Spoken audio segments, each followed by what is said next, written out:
Salatullah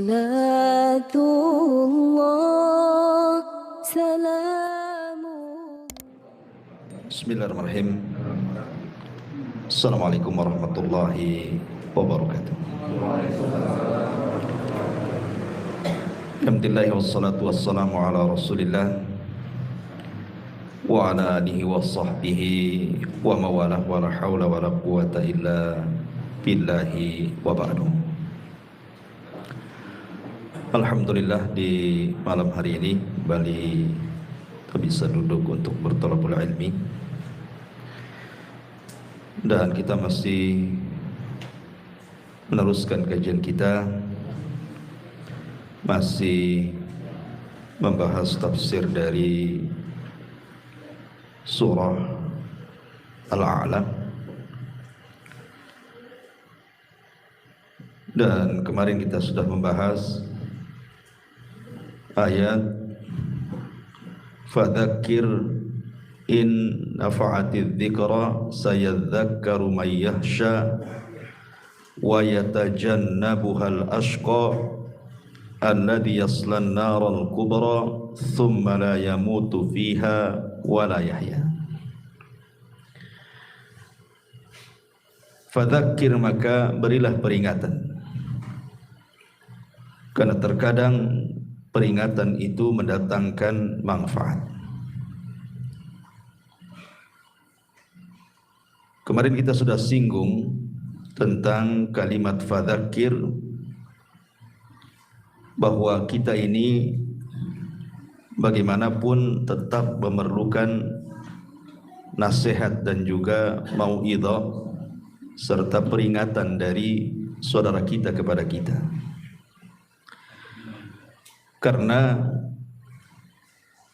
manfaat mendengarkan peringatan itu sangat besar. Masalahnya manusia itu kan terbagi menjadi 4 ketika mendapatkan peringatan, nasihat, wejangan.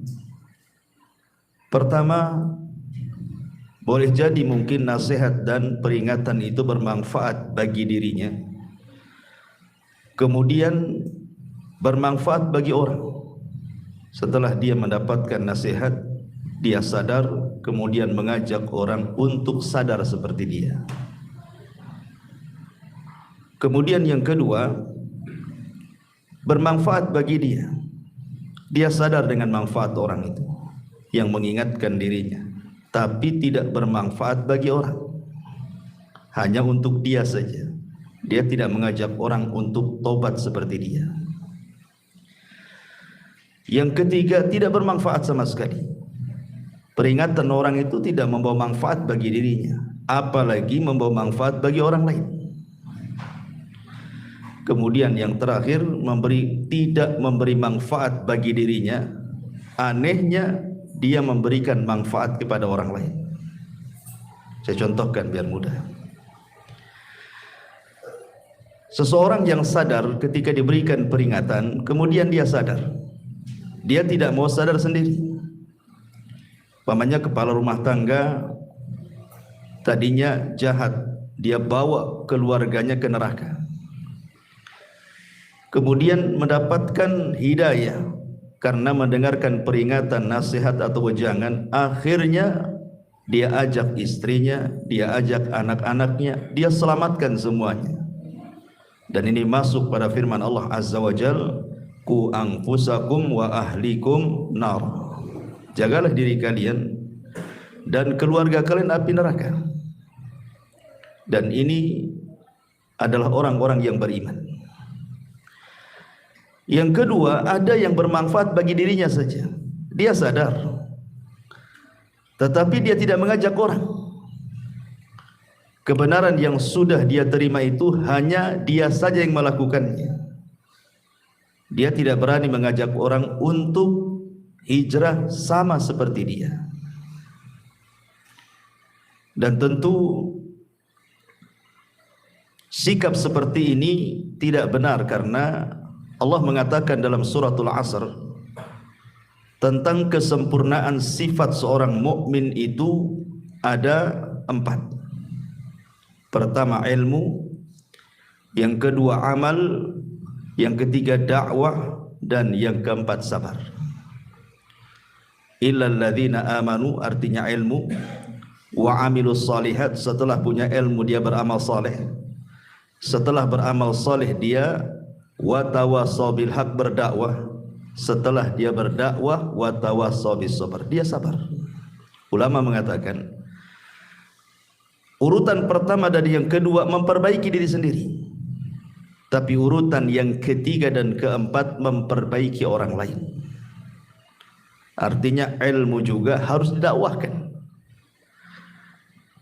Ini yang kedua. Yang ketiga, ada yang sama sekali tidak bermanfaat. Mereka berpaling dari peringatan, seperti orang-orang kafir yang Allah katakan a'angdzartahum am lam tunzirhum la yu'min. Kau beri peringatan, mereka tidak diberi peringatan, tetap mereka tidak beriman. Jadi ada orang-orang yang luar biasa berpaling dari peringatan, tidak mau mendengar peringatan. Dan ini bahaya, karena ini akhlaknya orang-orang kafir. Kemudian yang keempat, tidak manfaat bagi dia, tetapi dia tularkan kepada orang lain. Boleh jadi mungkin dia mendengar ceramah, peringatan, tidak boleh berzina, tidak boleh minum khamar, tidak boleh ini, tidak boleh itu.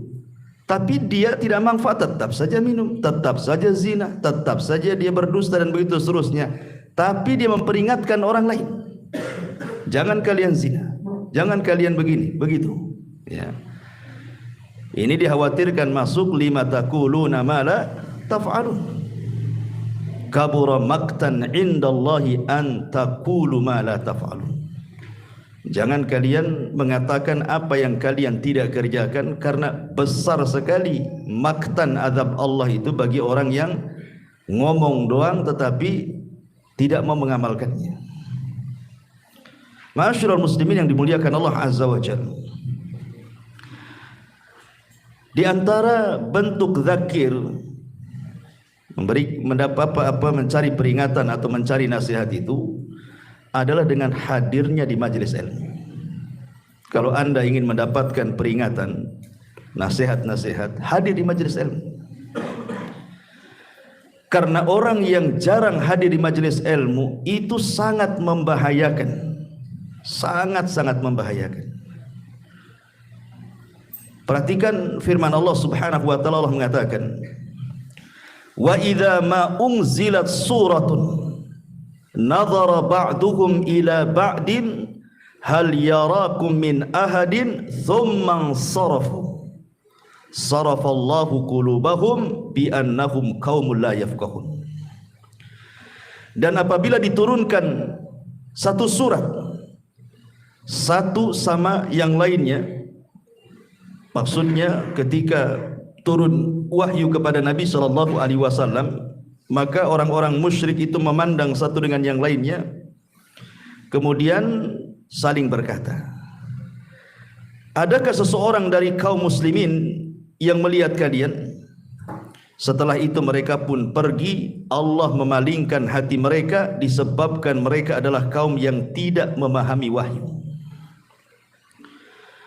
Dari sini istinbat ayat, kata para ulama, orang yang menjauh daripada majelis-majelis ilmu, berpaling secara badan, tidak suka mendengarkan ayat Al-Quran, hadis-hadis Nabi, ditinggalkan dia, maka Allah akan palingkan hatinya.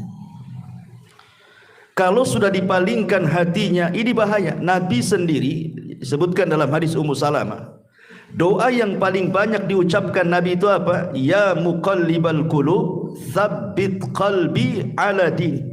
Ini doa yang selalu dipanjatkan Nabi. Wahai Zat yang membolak-balikan hati, tetapkan hatiku di atas agamamu. Bagaimana kalau Nabi SAW saja yang menerima wahyu dari Allah? Itu pula doa yang selalu dibacakan Nabi SAW dalam kesehariannya. Padahal tidak mungkin Nabi sesat.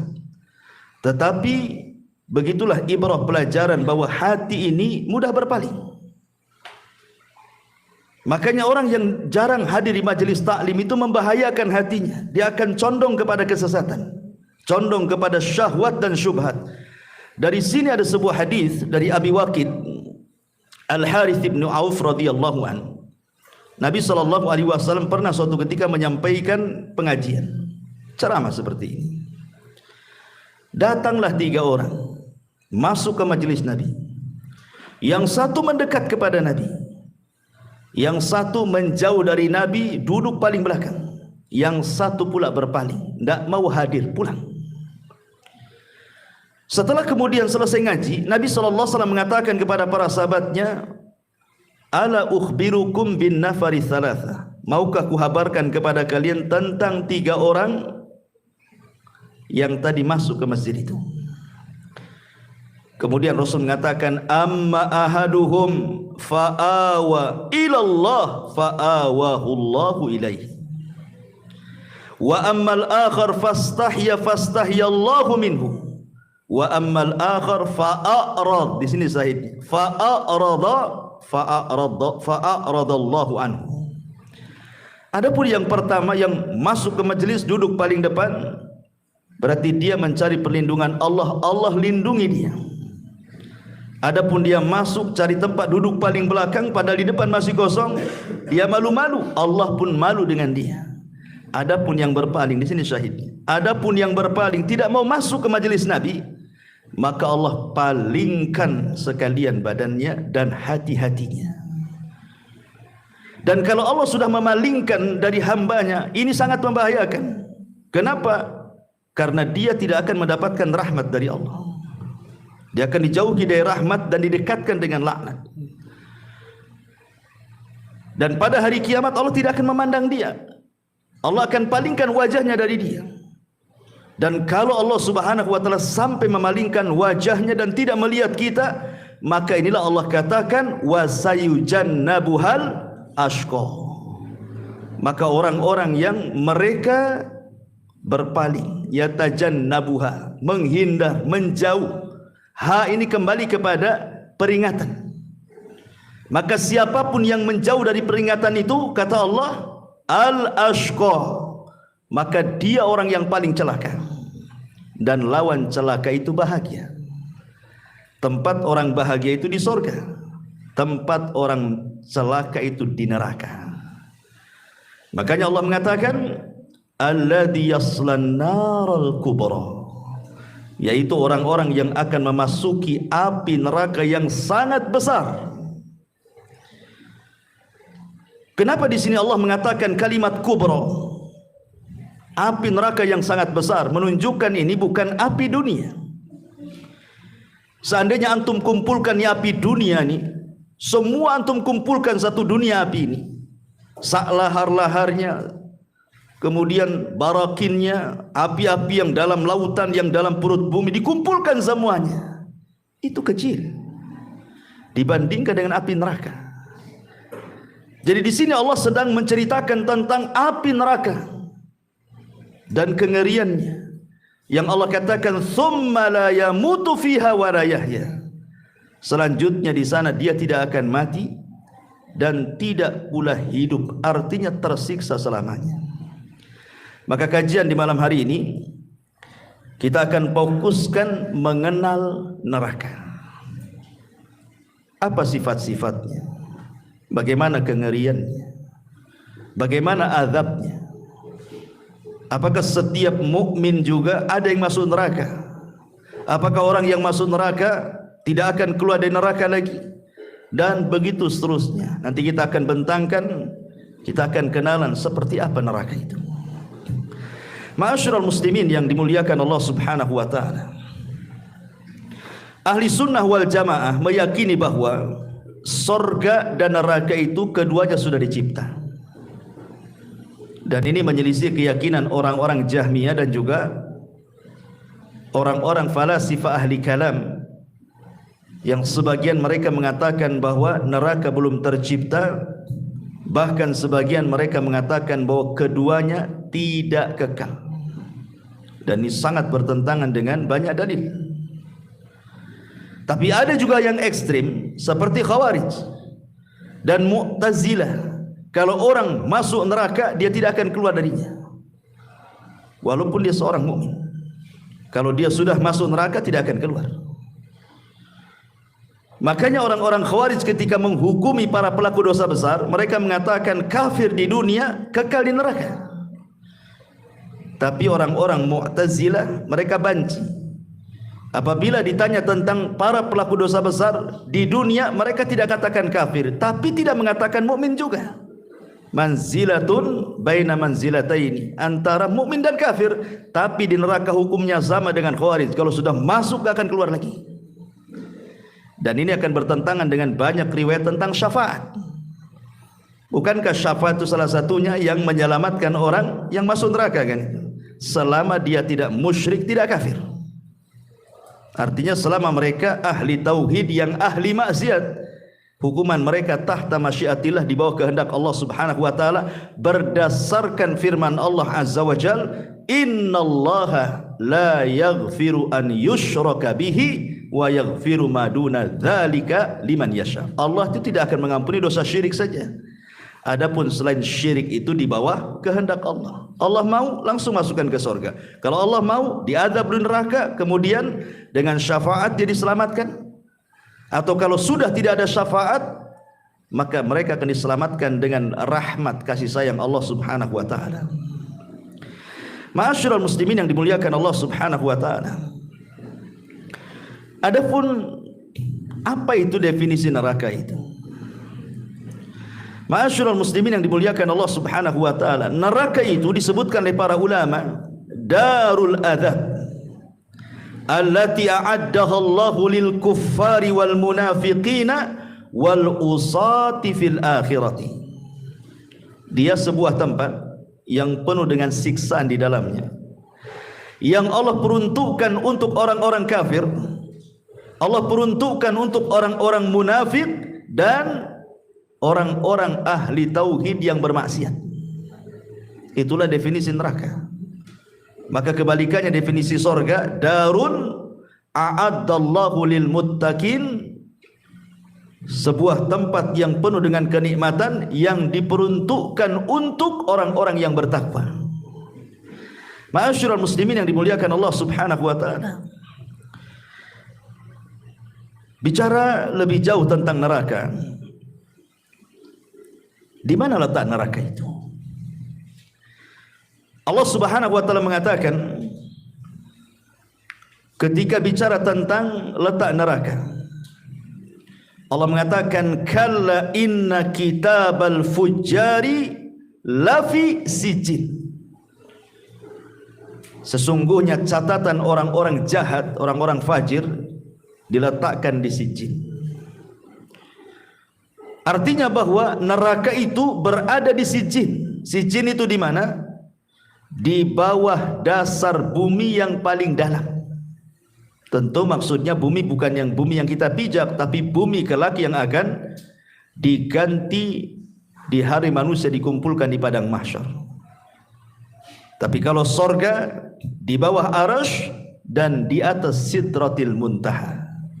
Jadi awalnya sidratil muntaha, baru sorga, akhirnya di bawah arasy Allah Subhanahu wa taala, karena arasy itu menjadi atap pelaponnya sorga yang paling tinggi, sorga Firdaus. Makanya ada istilah darajat, ada istilah darokat. Darajat itu maksudnya tangga ke atas. Kalau darokat itu tangga ke bawah. Jadi sorga itu disebut darajat, tangga ke atas. Makin tinggi makin indah, makin tinggi makin mulia, makin tinggi makin hebat kenikmatannya. Kalau neraka darakat, makin rendah makin jahat, makin rendah makin menakutkan, makin rendah makin mengerikan, dan begitu seterusnya. Makanya ketika Allah Subhanahu wa taala bicara tentang orang-orang munafik, Allah mengatakan innal munafiqina fi darkil asfali minan nar. Orang-orang munafik itu diletakkan di intip neraka yang paling dasar, yang paling dalam. Kenapa? Karena munafik itu lebih bahaya dibandingkan kafir. Munafik itu bukan hanya sekedar kafir. Kalau kafir itu jelas. Tapi munafik ini bukan hanya sekedar kafir, tapi dia kafir yang merusak Islam dari dalam, sehingga tidak jelas masalahnya. Makanya hukumannya lebih berat dibandingkan orang-orang kafir. Nanti kita akan jelaskan tentang tabaqatun nar, tingkatan-tingkatan neraka. Ma'asyiral muslimin yang dimuliakan Allah Azza wa Jalla, semua manusia pasti melewati neraka. Karena nanti pada hari kiamat neraka itu akan ditampakkan kepada kita. Waji'a yauma idzin bi jahannam. Manusia akan ditampakkan jahanam, akan dibawa di hadapan mereka. Setelah itu Allah bentangkan jisrun. Jisrun itu jembatan titian siratal mustaqim yang kalau jatuh dari jembatan itu dipastikan masuk jahanam. Semua orang pasti melewati ini. Mukminnya, kafirnya, fajirnya, baiknya, semua akan melewati.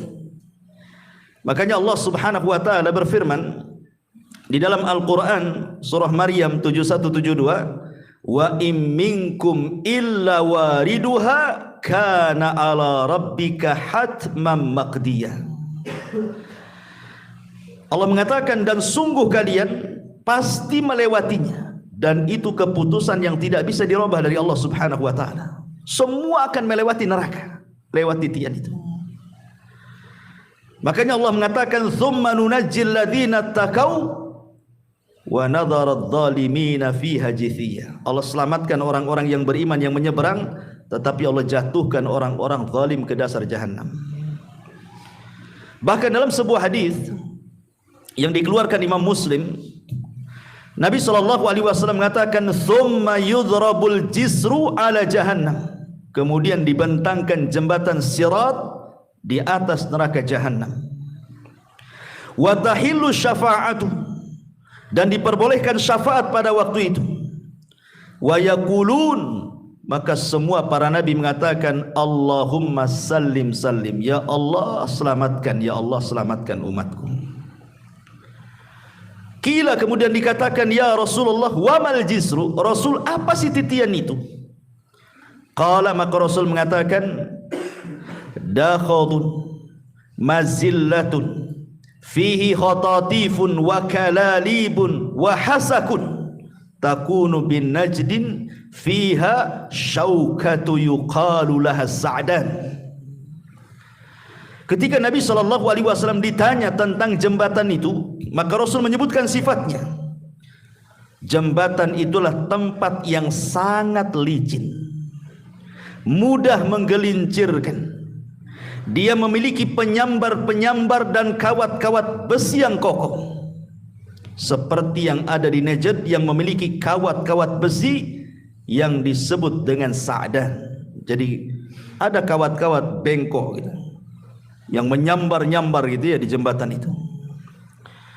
Kemudian kata Nabi SAW, fayamurrul mu'minuna qatarfil aini wa kalbarki wa karrihi wa kattairi wa kaajawidil khayli warrukabi.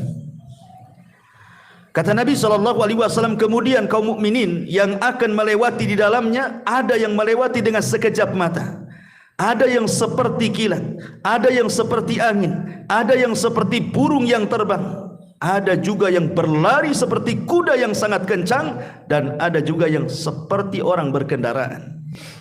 Kata Rasul, fanajin musallamun wa makhdusun mursalun wa makhdusun fi nari jahannam. Kata Nabi SAW, adapun muslim yang selamat, ada pula yang disambar besi-besi penyambar lalu dilepas, dan ada pula yang terjerumus ke dalam neraka jahanam.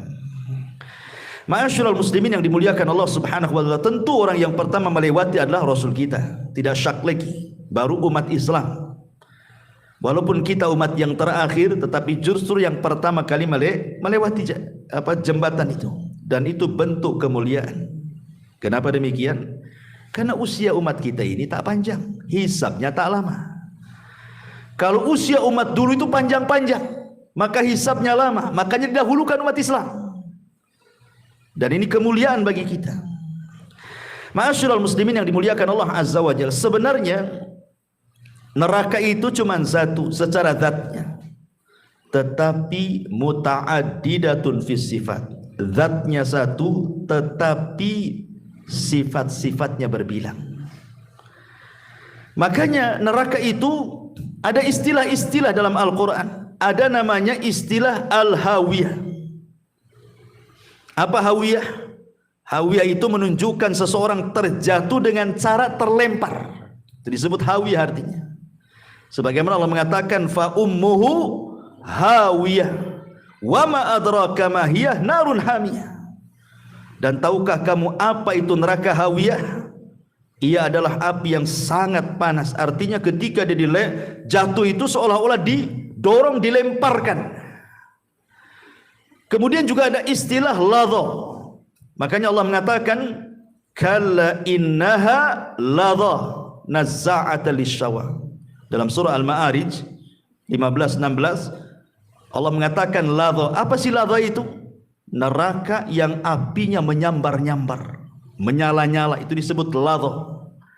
Makanya Allah mengatakan sama sekali tidak, karena ia adalah neraka ladha yang akan mengelupaskan kulit kepala mereka. Kemudian juga ada istilah khutamah. Khutamah itu maksudnya melumat bahasa kitanya.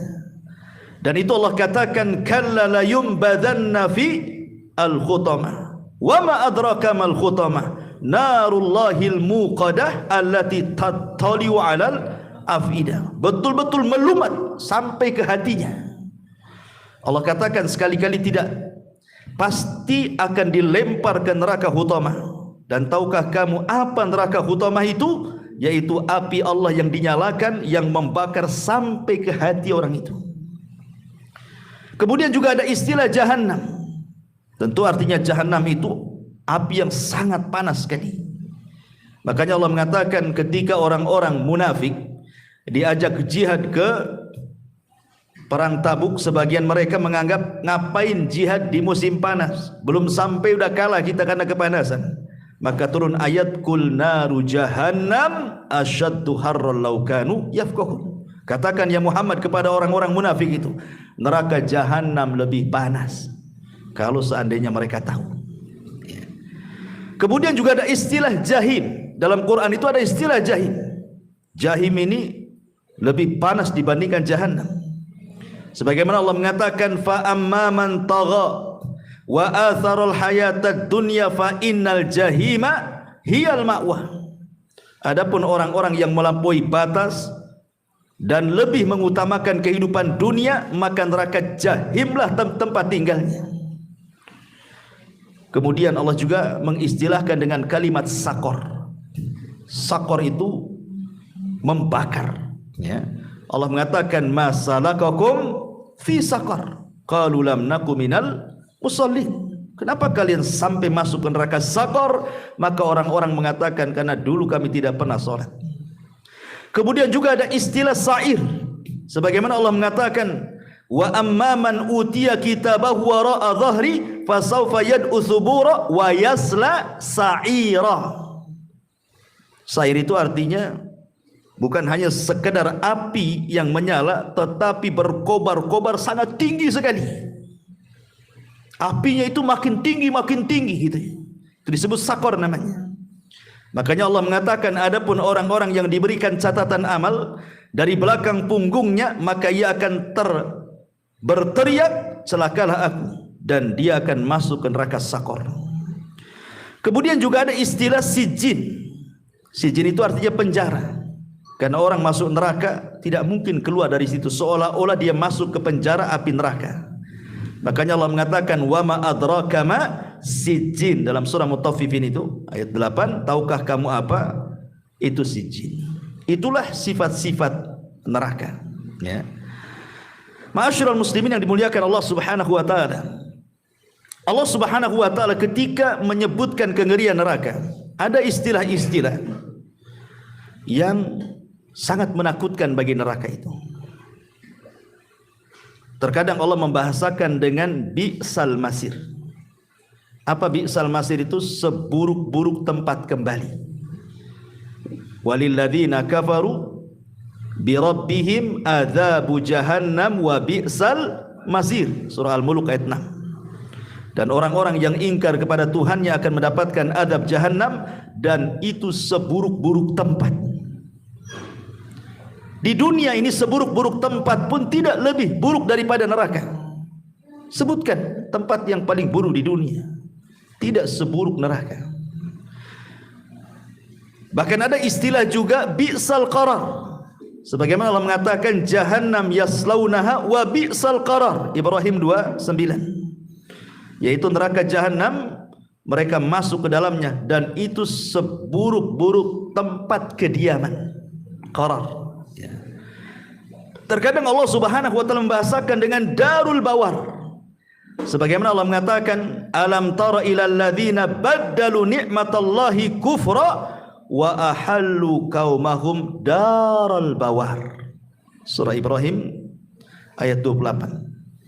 Allah mengatakan, tidakkah kamu memperhatikan orang-orang yang telah menukar nikmat Allah dengan ingkar kepada Allah dan menjatuhkan kaumnya ke lembah kebinasaan.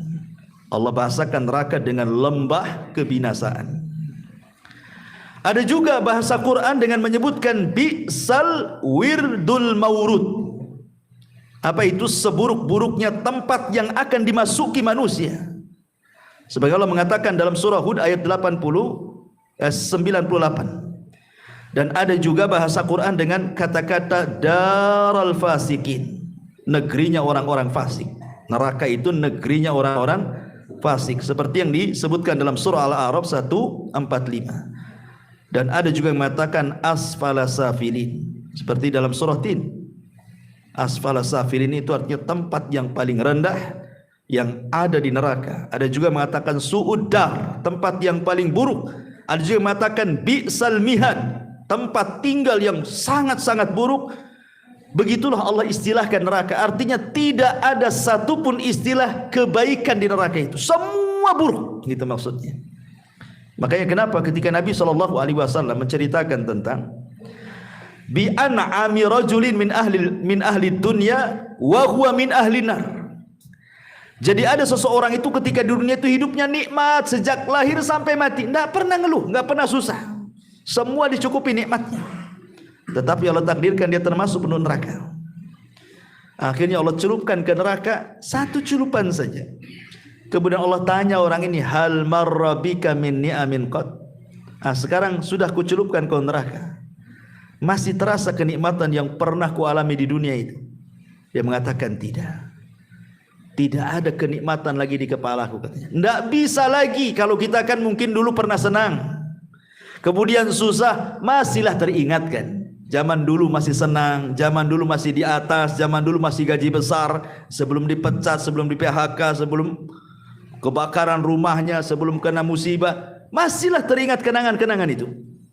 Tapi kalau orang sudah dicelupkan neraka satu kali, hilang blank sudah, seolah-olah dia tidak pernah merasakan kelezatan nikmat hidup di dunia itu.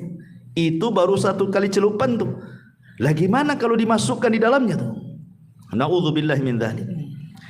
Ma'asyiral muslimin yang dimuliakan Allah Subhanahu wa taala, yang perlu kita ketahui tentang kengerian neraka ini, ikhwan. Apabila api neraka dinyalakan oleh Allah, maka api itu tidak akan pernah dipadamkan selamanya. Catat, apabila api dinyalakan, maka tidak akan pernah padam selamanya.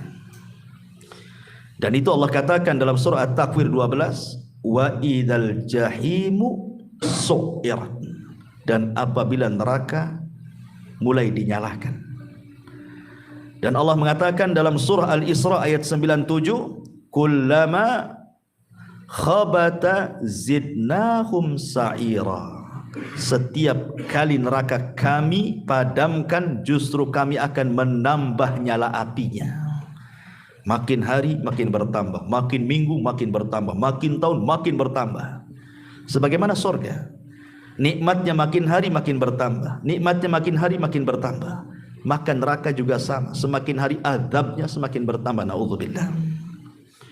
Dan ingat, neraka itu bisa melihat, neraka itu bisa mendengar, dan neraka itu bisa bicara. Dalam hadis Abi Hurairah radhiyallahu an, Nabi SAW bersabda, yakhruju unuqun minan nar yaumal qiyamah, lahu aynani yubsiru bihima, wa udhunani yasma'u bihima, wa lisanun yantiqu bihi, fayaqulu ila wukilta bi thalathatin, inni wukiltu bi thalathatin, bi kulli jabbarin anid, wa bikulli man idda'a ma'allahi ilahan akhar wal musawwirin. Kata Nabi SAW dari hadis Abu Hurairah radhiyallahu anhu, akan keluar leher neraka pada hari kiamat. Dia memiliki dua mata yang melihat, dua telinga yang mendengar, dan satu lisan yang akan bicara. Artinya neraka itu melihat, mendengar, dan bicara. Kemudian neraka akan mengatakan, aku diberi tugas oleh Allah untuk mengazab 3 kelompok. Setiap orang yang sombong dan keras kepala, setiap orang yang berdoa kepada selain Allah bersama Allah, dan orang-orang yang menggambar, maksudnya menggambar makhluk hidup yang bernyawa. Hadis ini sahih dikeluarkan oleh Imam At-Tirmidzi. Bahkan dalam surah Al-Furqan ayat 12 Allah katakan, idza ra'aitahu min makanin ba'id sami'u laha taghayyudan wa zafira.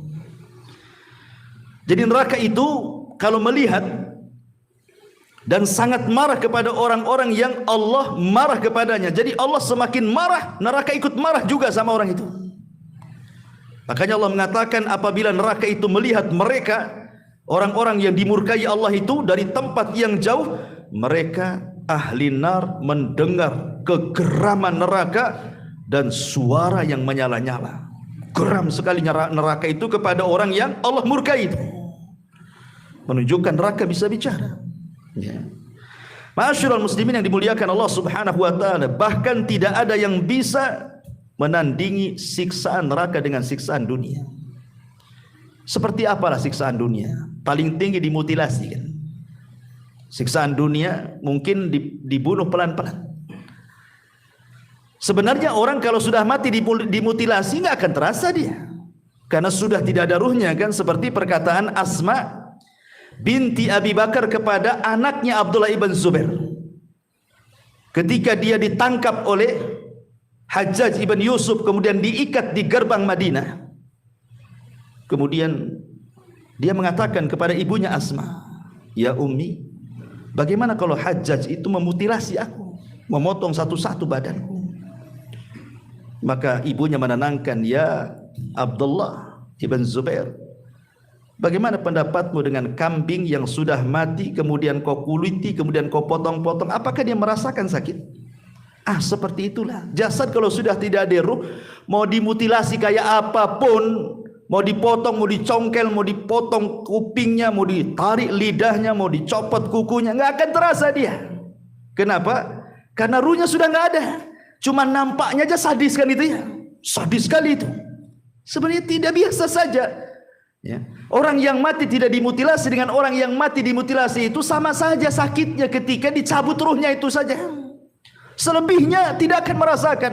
Antum mau digeret dia dengan tambang, pakai mobil di tanah aspal, dari sini kena goyah pun dia tidak mungkin terasa. Ruhnya sudah nggak ada.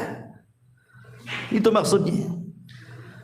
Dan kalau seandainya kita kumpulkanlah, coba raja mana yang paling bengis mengadab manusia? Ashabul Ukhdud, Fir'aun ketika membunuh bayi-bayi, Namrud ketika membunuh kesewenang-wenangannya, dan begitu seterusnya. Tidak ada yang bisa menandingi siksaan neraka dibandingkan dengan dunia.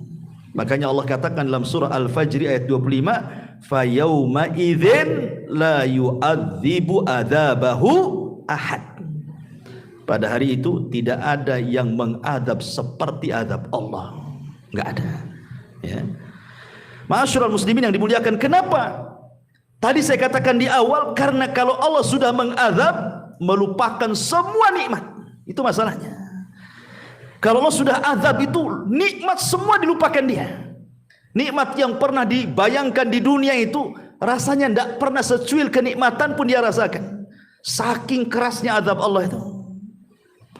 Ma'asyiral muslimin yang dimuliakan Allah Azza wa Jalla, bahkan saking kerasnya, terkadang sebagian mereka ingin menebus dengan orang-orang yang dicintainya. Kalau antum di dunia ada masalah dengan anak antum, kena kes, narkoba, masuk penjara, ada masalah, pasti antum ingin tebus anak antum.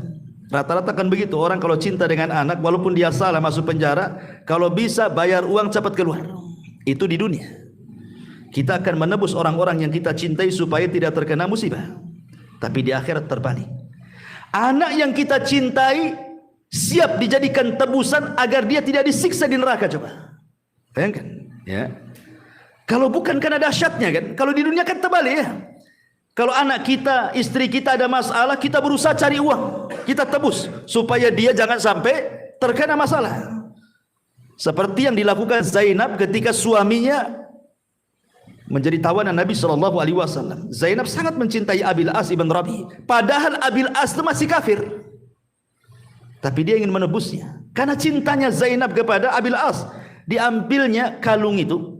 Padahal kalung itu hadiah Zainab di waktu pernikahan Zainab bersama Abil As. Dikirim kepada Nabi SAW untuk menebus suaminya. Ketika Rasul melihat kalung itu, dibolak-balik, terkadang dicium, kemudian menangis. Kemudian sahabat bertanya, "Ya Rasul, kenapa anda menangis gara-gara memegang kalung?" katanya. Kata Nabi SAW, "Tahukah kalung ini? Kalung ini pemberian Khadijah kepada Zainab di malam hari pernikahannya. Kalau kalian mau, kembalikan kalung ini kepada pemiliknya. Lepaskan Abil As," katanya. Itu di dunia. Kita pasti akan menebuskan orang-orang kita cintai. Di akhirat terbalik. Orang-orang kalau masuk neraka, kalau bisa saya keluar dari neraka, anak saya yang saya masukkan. Kalau bisa seperti itu, ditebusnya tuh dia.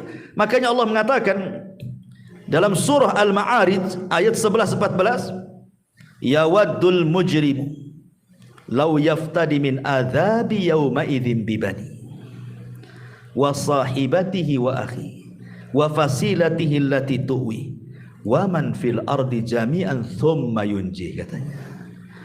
Orang-orang kafir berangan-angan nih, andai kata bisa menebus azab itu saat itu dengan anak-anak yang dicintainya, istri yang dicintainya, saudara laki-laki yang dicintainya, keluarga yang dicintainya, dan semua yang ada di permukaan bumi, kalau perlu dimasukkan ke neraka, dia yang keluar.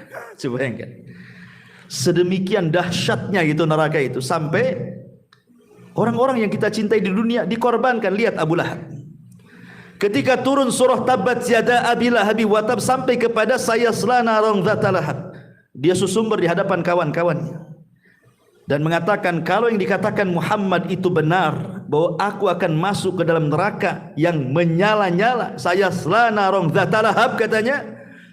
Aku banyak anakku sukses katanya. Uangku banyak, hartaku melimpah katanya. Aku bisa tebus neraka itu dengan anak dan hartaku. Allah katakan, ma'agna anhu maluhu wa makasab. Abu Lahab, anakmu gak ada manfaatnya, hartamu gak ada manfaatnya. Kalau kau sudah masuk neraka, tidak bisa jadi tebusannya. Ya. Ma'asyiral muslimin yang dimuliakan Allah Subhanahu wa ta'ala. Makanya kalau orang sudah masuk neraka, setiap hari mereka akan menjerit, terus akan menjerit. Itulah pekerjaan sehari-hari penduduk neraka itu, hanya menjerit, minta dikeluarkan,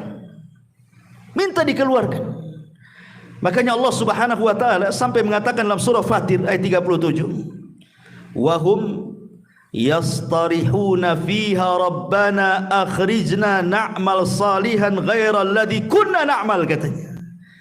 Mereka pun berteriak-teriak setiap hari dari neraka itu dan mengatakan, ya Rabb, keluarkanlah kami dari neraka. Kami janji kami akan beramal saleh. Kami janji akan beramal saleh, amalan lain dari apa yang sudah kami amalkan, katanya. Manfaat? Tidak manfaat. Mereka menjerit-jerit tidak akan manfaat, karena mustahil. Karena Allah Subhanahu wa ta'ala mengatakan, lauruddu la'adu limanuhu anhu. Seandainya Allah kabulkan permintaan orang-orang kafir itu yang mengatakan, ya Rabb kami, keluarkan kami akan beramal saleh, maka Allah mengatakan, lauruddu la'adu limanuhu anhu. Kalau mereka Allah keluarkan dari neraka, dibalikkan ke bumi, pasti kafir lagi. Katanya. Pasti kafir lagi, katanya. Kata Allah, tidak mungkin. Kalian hanya ngomong aja nggak jelas. Kalau aku ambil kau, masukkan lagi, kuciptakan dunia baru, pasti kau kufur lagi dengan aku, kata Allah, katanya. Sudah di situ saja, katanya. Subhanallah. Ya. Sehingga sebagian mereka karena tidak digubris, mereka pun meminta kepada para malaikat penjaga neraka, malaikat Malik, agar meminta kepada Allah supaya mereka mati saja daripada hidup. Permintaan mereka, setelah 1000 tahun mereka disiksa, kata para ulama, ada yang mengatakan 100 tahun mereka disiksa di neraka, mereka memanggil-manggil malaikat Malik penjaga neraka. Wa nadau ya Malik, dalam surah Zukhruf 77, wa nadau ya Malik liyaqdi alaina rabbuk qala innakum makithun. Qala innakum makithun, katanya. Dan mereka memanggil, wahai Malik, hendaklah Rabbmu mematikan kami saja. Minta kepada Allah agar Allah itu mematikan kami saja di sini. Malik berkata, sungguhnya kalian akan tetap tinggal di neraka. Enggak ada keringanan sedikit pun. Di dunia orang kena masalah, masuk pengadilan, terkadang ada keringanan, bisa kita bayar para pengacara yang handal, yang hebat, yang orator. Sogok sana, sogok sini, ringan hukuman dia. Di akhirat, lawyernya saja butuh lawyer, pengacaranya jadi butuh pengacara. Nggak ada pengacara di akhirat itu, nggak laku. Ma'asyiral muslimin yang dimuliakan Allah Azza wa Jalla, kenapa kemudian mereka sampai menjerit-jerit minta dikeluarkan, lebih baik mati dibandingkan hidup? Karena mereka merasakan panas yang luar biasa. Antum jangan lagi di neraka, antum saya kurung di satu ruangan, atasnya pakai seng, pakai asbes, gitu kan? Jangan ada kipas, jangan ada AC, sehari saja kayak di sauna antum. Wah, ada sibuk antum keluar. Padahal cuman nggak ada AC, nggak ada kipas, nggak ada angin ventilasi, pengap di situ kan. Kita udah kesusah tuh. Semana orang ini udah betul-betul masuk ke api neraka, yang Nabi SAW mengatakan bahwa api dunia ini hanya 1 bagian dari 70 bagian. Dalam riwayat yang lain 100 bagian api neraka. Itu saja kalau dinyalakan di dunia sudah terbakar satu dunia ini.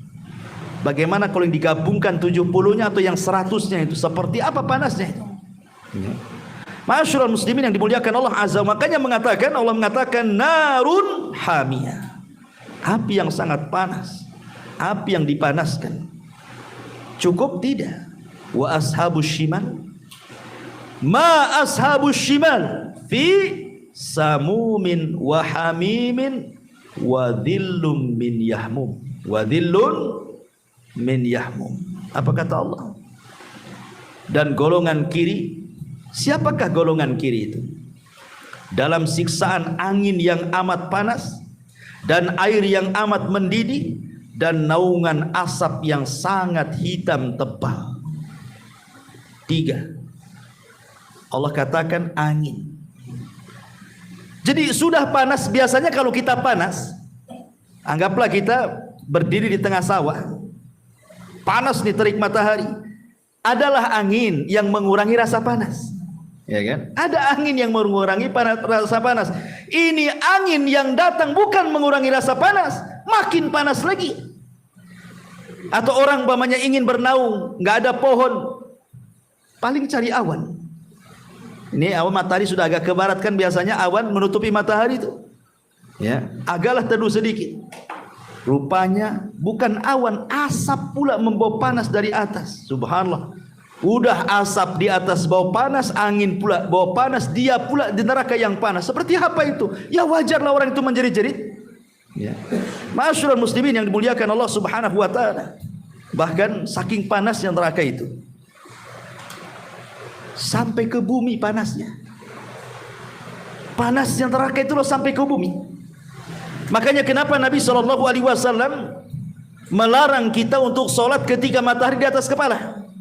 Apa kata Rasulullah? Abridu bidzuhri, abridu bidzuhri, fa inna shiddatal harri min faihi jahannam, kata Rasul.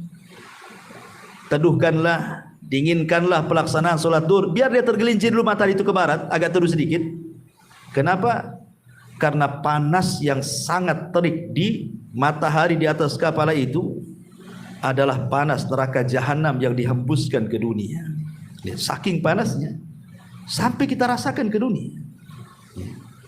Padahal jarak neraka dengan surga itu tak berantah. Ma'asyiral muslimin yang dimuliakan Allah Subhanahu wa taala, masalahnya neraka itu tidak semua panas. Ada juga yang dingin. Jangan salah. Tapi kalau sudah dingin bersangatan, siapa yang tahan kan? Coba antum 1 minggu di kulkas, apa enggak jadi es tuk-tuk? Subhanallah ya. Makanya Allah mengatakan, la yadzuquna fiha bardan wala syaraban illa hamiman wa ghassaqa. Mereka tidak merasakan kesejukan di dalamnya dan tidak pula mendapatkan minuman selain air minum yang mendidih dan air yang sangat dingin. Ghassak ini, kata para ulama tafsir mengatakan, dia adalah air nanah penduduk neraka yang sangat dingin. Kalau diminum itu membekukan semua badan, mematikan semua urat, mematikan jantung, semuanya mati. Dan kita saja ya, kalau punya penyakit gusi, minum, ambil es saja sedikit kan, mana rasanya? Nggak mau orang lagi. Sampai banyaklah iklan-iklan pasta gigi itu, kalau pakai ini nggak apa-apa, es dikunyah pun nggak apa-apa. Kita coba tetap juga sakit. Rupanya iklan saja. Masyaallah muslimin yang dimuliakan Allah Azza wa Jalla. Lihat hadis Nabi SAW mengatakan, ishtakatin nar ila rabbiha faqalat rabbi akalani ba'di ba'dan fa'adina laha binafasaini, nafasin fis syita wa nafasin fis sayfi, fa ashaddu ma tajiduna minal har wa ashaddu ma tajiduna minal zamharir. Neraka mengadu kepada Rabb. Neraka kan sudah saya katakan dia bisa bicara dia. Mengadu tuh neraka itu sama Allah.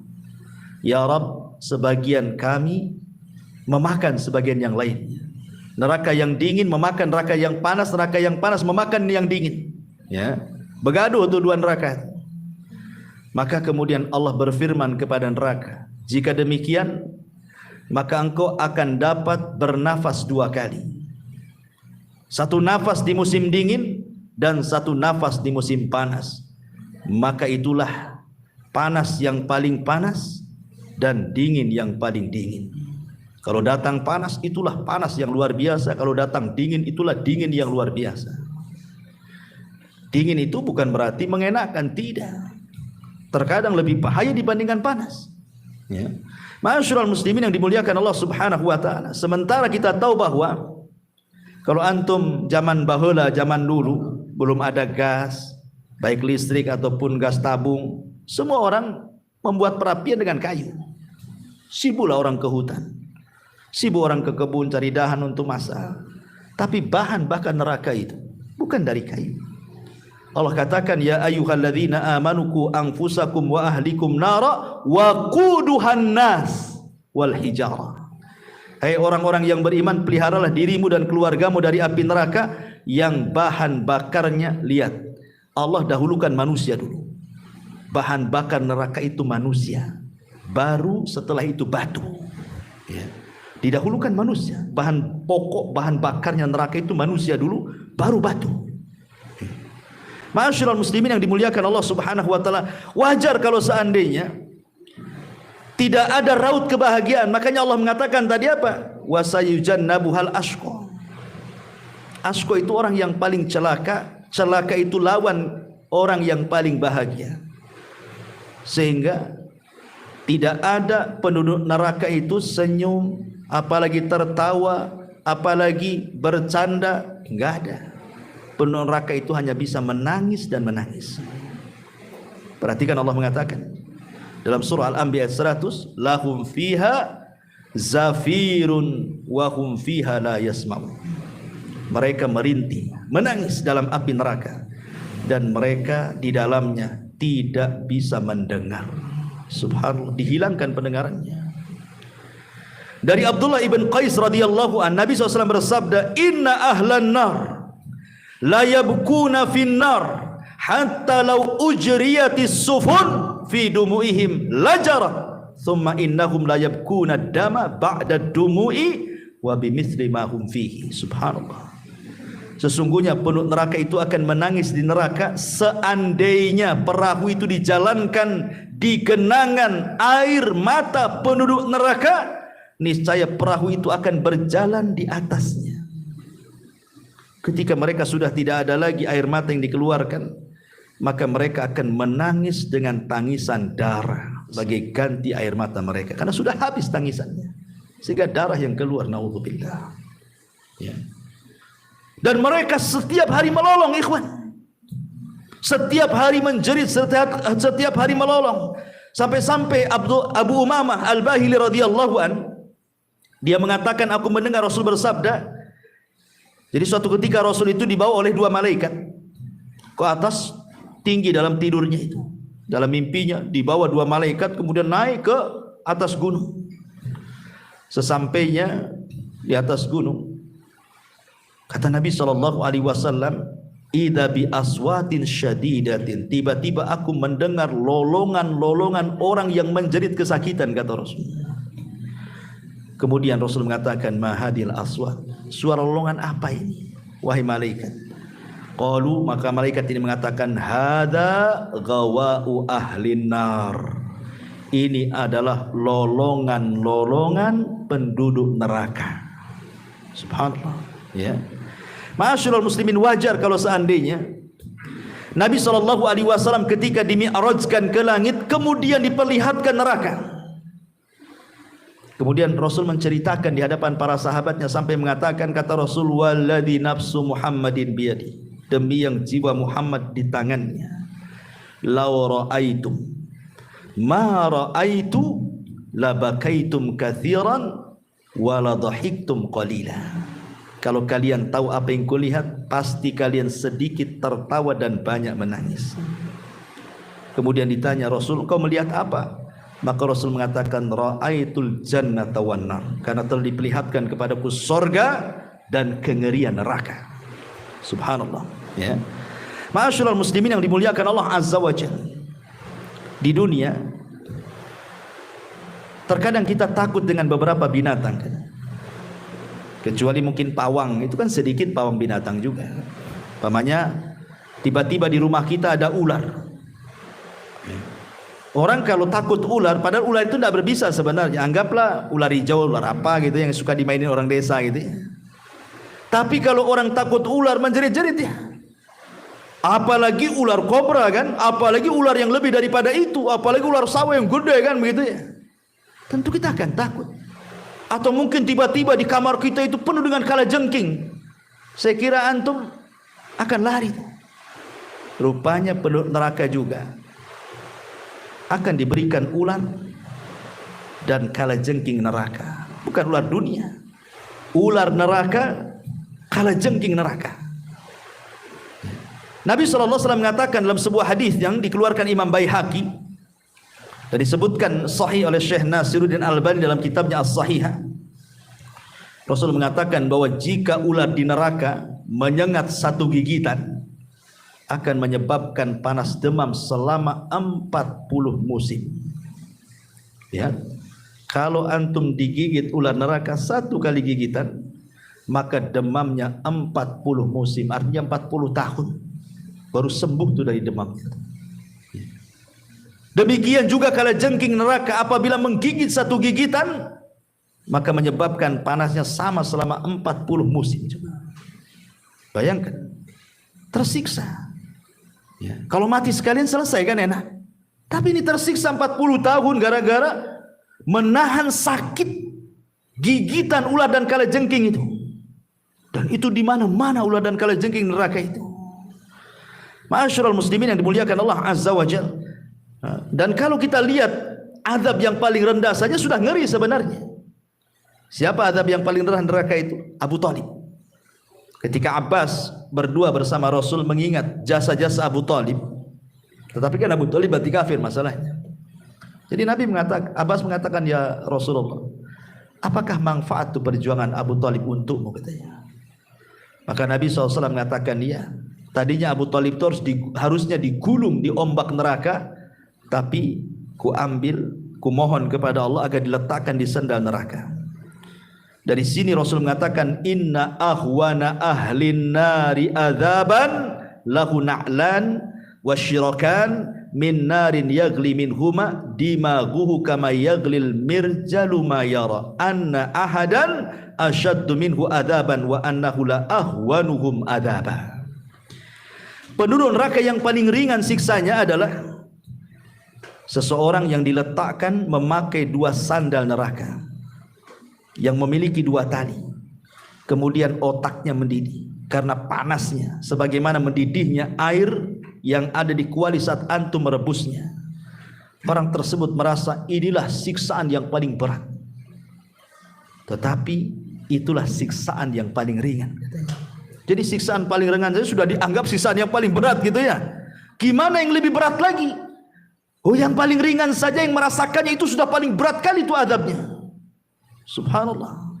Jadi wajar kalau seandainya neraka itu luar biasa, belum lagi kedalamannya. Neraka itu dalam sekali. Makanya hadis Abi Hurairah radhiyallahu anhu, suatu ketika Rasul pernah berkumpul bersama para sahabat itu mendengar ledakan, dentuman dum gitu ya. Rasul ngomong sama sahabat, kalian tahu dentuman apa ini katanya? Wajibah ini dalam bahasa Arabnya, dalam bahasa kita dentuman. Sahabat mengatakan Allah wa Rasulullah alam, kami tidak tahu wahai Rasul. Apa kata Rasul? Hada hajarun rumiyah bihi fi nari jahannam mundu sab'ina kharifan fahuwa yahwi fi nari ilal an hatta intaha ila qa'riha. Itu batu segede unta kata Rasul, yang dijatuhkan dari titian kemudian jatuh sampai ke neraka jahanam, baru sampai di dasarnya 70 tahun lamanya. Bayangkan kalau orang jatuh dari titian itu, berarti 70 tahun melayang baru sampai di jahanam tuh. Saking dalamnya lembah itu. Antum jangan cerita, antum jatuh dari atap saja 3 meter. Sakitnya luar biasa. Ini 70 tahun baru sampai di jahanam, gimana ceritanya? Ya. Masyarul muslimin, dan orang yang masuk neraka itu banyak.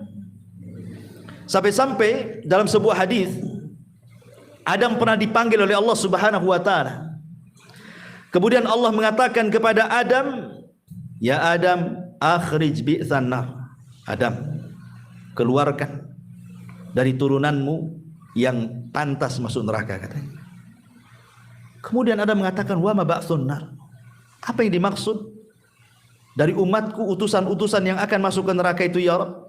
Qala, maka Allah mengatakan, min kulli alfin tis'umi'atin wa tis'atun wa tis'ina, dari 1000 manusia keluarkan 999, masukkan ke neraka dari turunanmu, 1 masukkan ke surga.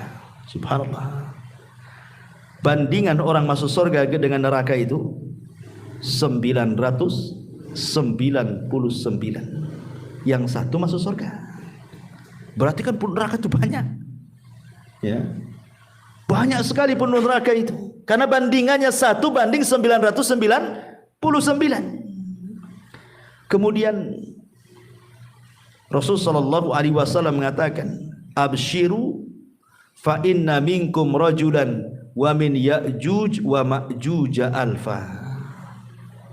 Bergembiralah kalian, dari 1000 itu 1 dari kalian, dan 999 dari Ya'juj dan Ma'juj.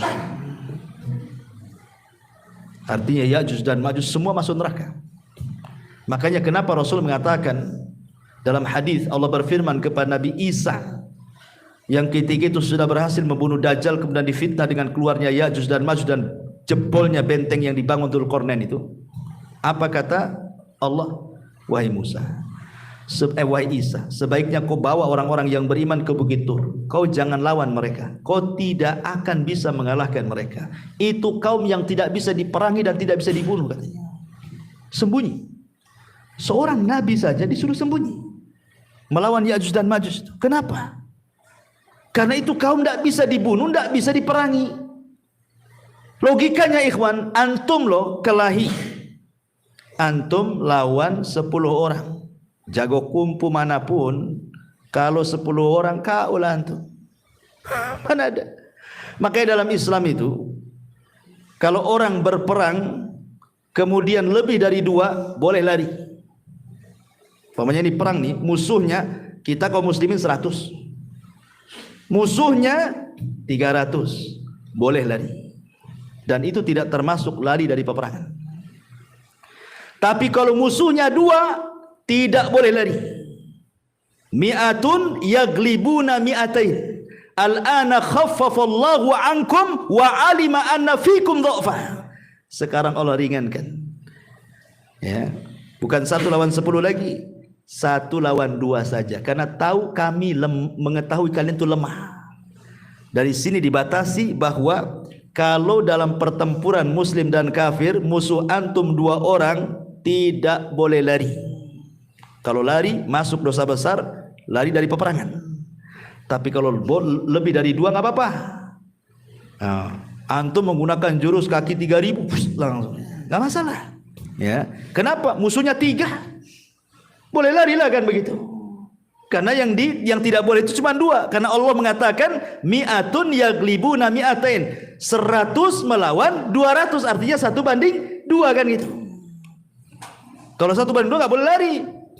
Ustaz, besar-besar loh badannya, nggak boleh lari. Apalagi kecil-kecil. Besar-besarnya nggak boleh lari kan itu.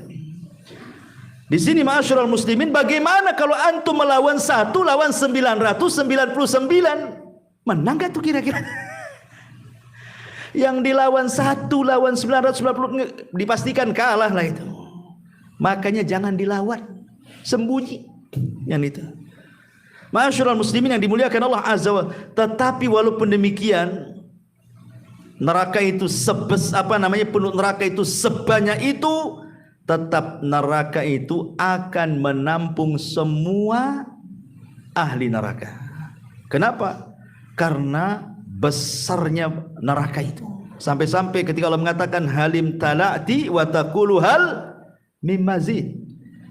Ketika penduduk neraka sudah masuk neraka jahanam semua tuh, sudah penuh, orang-orang itu sudah masuk neraka semua, Allah mengatakan halim tala', masih ada tempat longgar di situ. Ya. Untuk 2 orang 3 orang lah masuk di situ.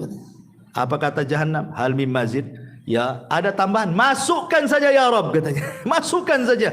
Padahal penduduk neraka itu subhanallah, badan mereka itu dibesarkan oleh Allah. Jadi badan mereka itu bukan seperti penduduk sorga. Kalau penduduk sorga itu badannya seperti siapa? Nabiullah Adam kan. Ya, Nabiullah Adam alaihi salatu wassalam 30 hasta. Artinya 30 meter kan. Tapi penduduk neraka itu besar sekali. Gigi gerhamnya saja segede gunung Uhud.